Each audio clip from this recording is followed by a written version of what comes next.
So let's rewind time and take a look at the past, at the roots of Russia. This is the Russian coat of arms. You'll notice a white hat soldier, looks like a soldier, killing what looks like a dragon, okay? Now, doing some research, this is St. George. St. George, the Dragon Slayer. Now, I'm going to show you an awesome little story that I found. A tale of dragons, Jesus Christ, the cross, and slaying of these dragons. And also, they were sacrificing their kids to these dragons. See the metaphor here? See the power here? Maybe it's literal. St. George was a knight and born in Cappadocia. On a time he came into the province of Libya, to a city which is said Cyrene. And by this city was a stagny, or a pond like a sea, wherein was a dragon which envenomed all of the country. And on a time the people were assembled for to slay him, but when they saw him, they fled. And when he came nigh the city, he venomed the people with his breath, and therefore the people of the city gave to him every day 2 sheep for to feed him, because he should do no harm to the people. And when the sheep failed, there was taken a man and a sheep. Then was an ordinance made in the town, that there should be taken the children and young people of them of the town by lot, and every each one, as it fell, where he gentle or poor, should be delivered when the lot fell on him or her. So it happened that many of the town were then delivered, insomuch that the lot fell upon the king's daughter, whereof the king was sorry, and said unto the people, For the love of the gods, take gold and silver and all that I have, and let me keep my daughter. They said, How, sir? Ye have made and ordained the law, and our children be now dead. And ye would do the contrary? Your daughter shall be given, or else we shall burn you and your house. When the king saw he might do no more, he began to weep, and said to his daughter, Now shall I never see thine espousals. Then returned he to the people, and demanded 8 days' respite. And when the 8 days were past, they came to him and said, Thou seest that the city perisheth.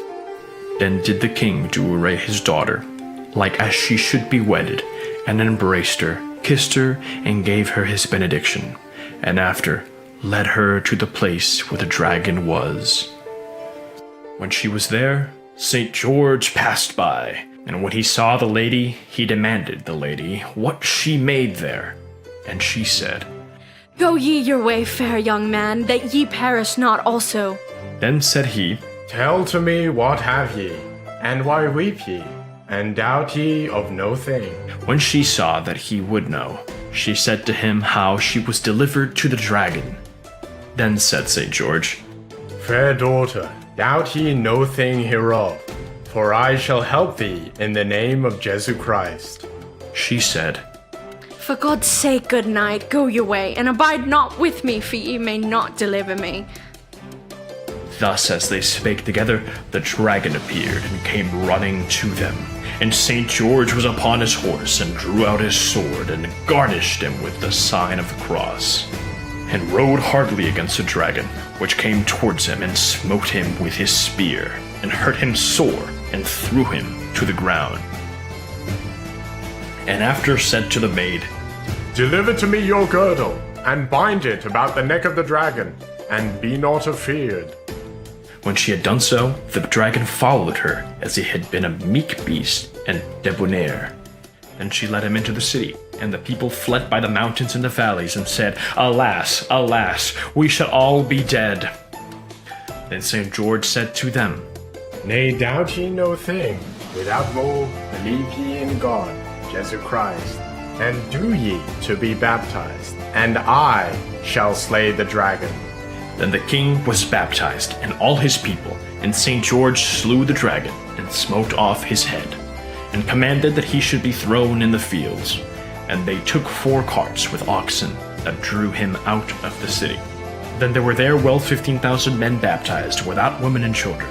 And the king did do make a church there, of Our Lady and of St. George, in which yet soundeth a fountain of living water, which healeth sick people that drink thereof.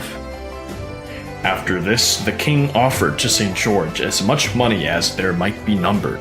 But he refused all, and commanded that it should be given to the poor people, for God's sake, and enjoined the king 4 things: that he should have charge of the churches, and that he should honor the priests and hear their service diligently, and that he should have pity on the poor people, and after kissed the king and departed.